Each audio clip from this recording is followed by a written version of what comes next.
Hello and welcome to Moto News Now on the Motocross Network. It's been a pretty slow news week, but we've got some stories for you today to make up for it.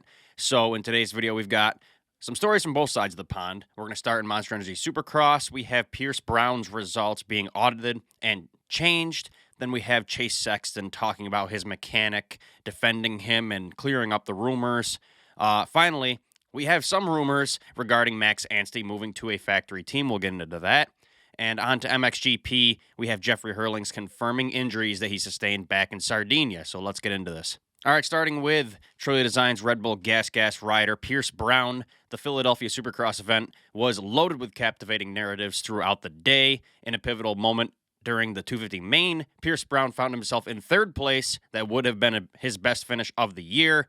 Hot on the tail of Max Anstie and Tom Vialle, showcasing his finest performance of the year. However, as fate would have it, while going up the face of the jump, he hit a little kicker and lost it, went flying, and ended up landing almost in the on the whoops. As a result, his bike ended up flying off the edge of the track into the whoop section. Luckily, it didn't hit anybody that was coming in the opposite direction. The bike landed like 2 feet from Marshall Welton, I think it was.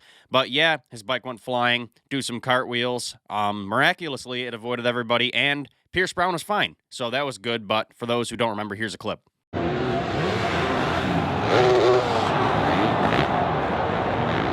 Now, when he remounted the bike and got back on track, he didn't go back where he left off.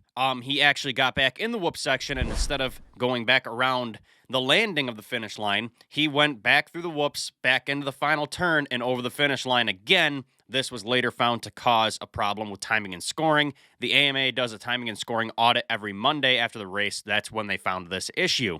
They announced yesterday that they found and fixed this discrepancy, knocking Pierce Brown from a 14th place finish to 17th. Here's the AMA statement. A routine audit on Monday, April 29th, of the timing and scoring of the Philadelphia AMA Supercross 250 main event identified a scoring error in the finishing results. The results have been modified to correct the error. Overall, a crappy situation for Brown. He has been arguably one of the most consistent guys this year, finishing 555, 444, 11th, and now 14th, which was turned into 17th. Or was actually 17th. It wasn't turned into it. I don't want to make it sound like it was taken away from him. He actually finished 17th. It wasn't 14th. It was incorrect after the race.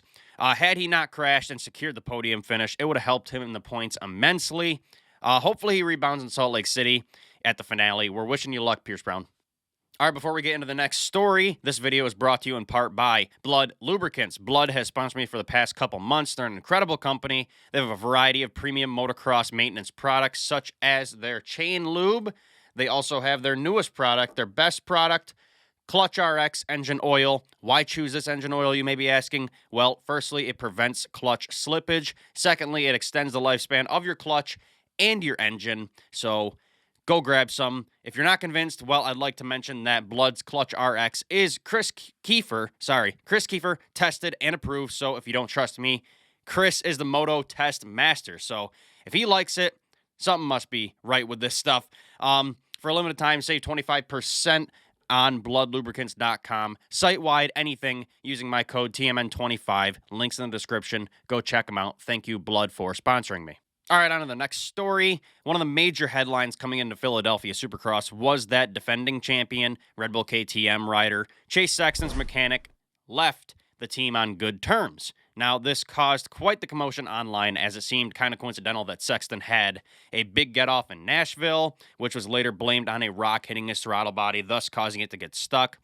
Then the weekend after, his mechanic gets dropped. After he expressed anger in the middle of the race when he crashed, he got up, and when he was walking off the track, he expressed anger at his mechanic. So it just seemed a little coincidental.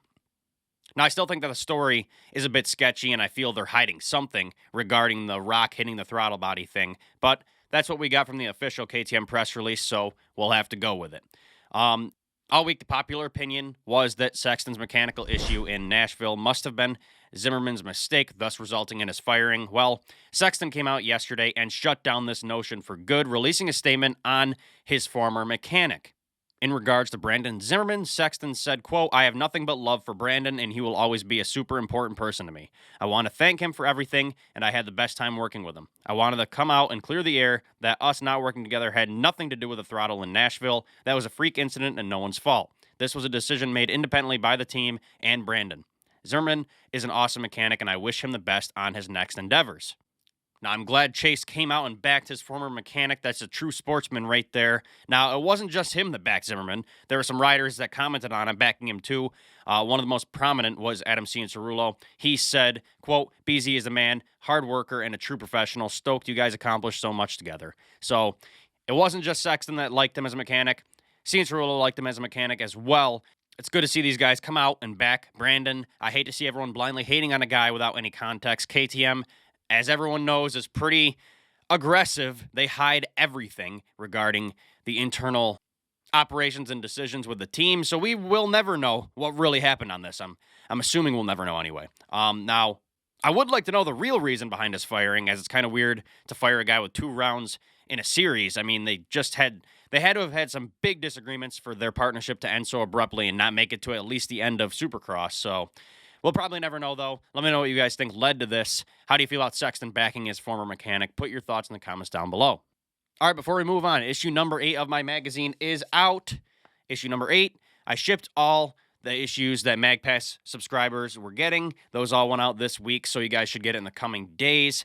Now, for those of you who haven't bought one, head to my website, themxnetwork.com. You can buy back issues such as this one, issue number 7, issue number 6. All the back issues are on there as well. You can buy single copies or buy MagPass and get every copy for the year for one cheap price. Thanks to all you guys who already have bought one. The support is incredible. All right, next story of the day is a rumor, but we do have some info that lines up that makes this a very believable one. In recent seasons, Max Anstie has showcased remarkable skill as a part of the Firepower Honda team, boasting 2 victories in a very deep 250 class field, and even leading the championship at one point this year until bad luck struck him. Had that not happened, I truly believe he'd still be in title talks for this season. Now, there are rumors that he has inked a deal with Monster Energy Yamaha Star Racing for 2025. However, Anstie is committed to Firepower Honda until the end of this year. The Australian Supercross Championship, I believe, ends in this fall, and he is the reigning champion in that 250 class. Regarding his future, Anstie commented cryptically, saying, quote, "We've got some exciting things coming."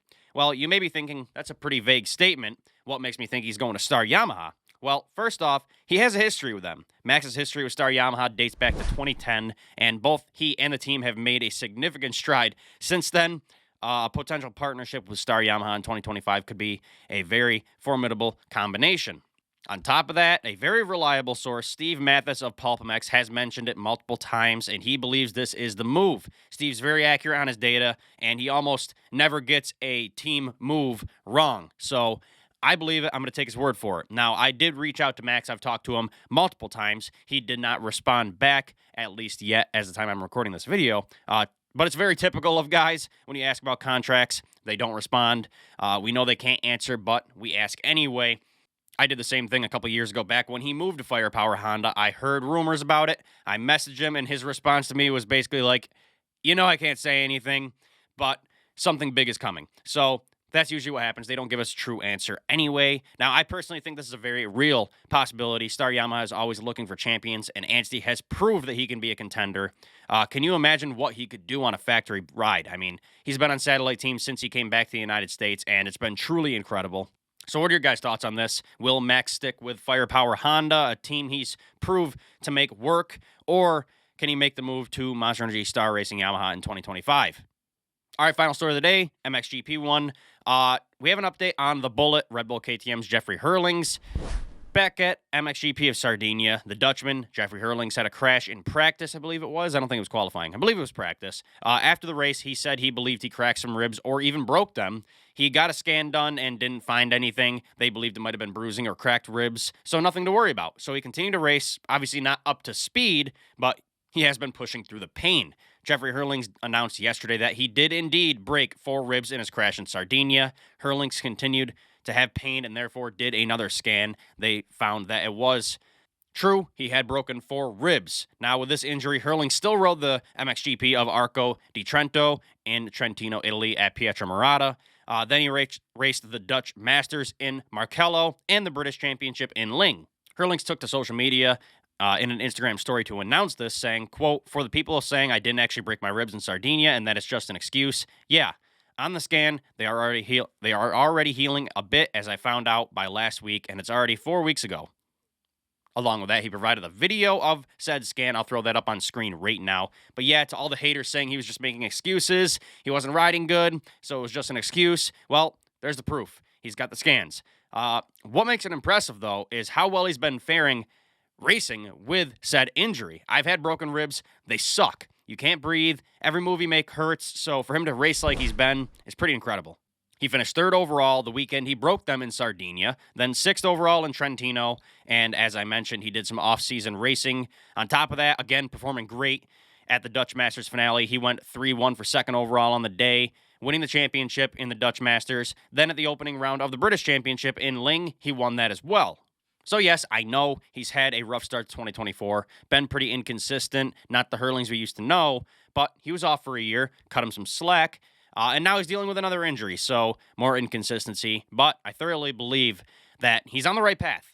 I think as long as he rides like he has been lately and can heal up from this rib injury, he will get back up to MXGP winning speed. Let me know what you guys think about Herlings with another injury in the comments down below. All right, that's all I have for today's video. What are your guys' thoughts on Jeffrey Herlings being injured once again? How about Anstie going to Star Yamaha? That rumor, do you think it's formidable? Let me know all of your thoughts in the comments down below. Go support my sponsor, Blood Lubricants.